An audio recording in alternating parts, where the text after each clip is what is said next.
ప్రాంతం నుంచి వచ్చిన శాసనసభ్యులు. మా తిరువూరు నియోజకవర్గం పూర్తిగా గ్రామీణ నియోజకవర్గం, వ్యవసాయప్రదమైన నియోజకవర్గం. మరి ఏ ఊరు చూసినా రోడ్లు లేవు, డ్రైనేజీ లేవు, నీళ్లు లేవు.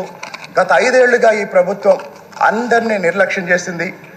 మరి ఈ నేపథ్యంలో రాబోయే రోజుల్లో మాలాంటి శాసనసభ్యులు మా సమస్యల గురించి, మా ఎస్సీ, ఎస్టీ, బీసీ, మైనార్టీల హక్కుల గురించి మాట్లాడే అవకాశం మీరు కల్పిస్తారని, అలాగే ఇక్కడున్న మెజారిటీ కొత్త సభ్యులకి శాసన వ్యవస్థ మీద, అలాగే పరిపాలనా వ్యవస్థ మీద అవగాహన రావటం కోసం గత 5 సంవత్సరాల విధ్వంసం మీద, వివిధ రంగాల్లో జరిగిన విధ్వంసం మీద భవిష్యత్తులో అనేక క్యాబినెట్ సబ్ కమిటీలు ఏర్పాటు చేస్తారు.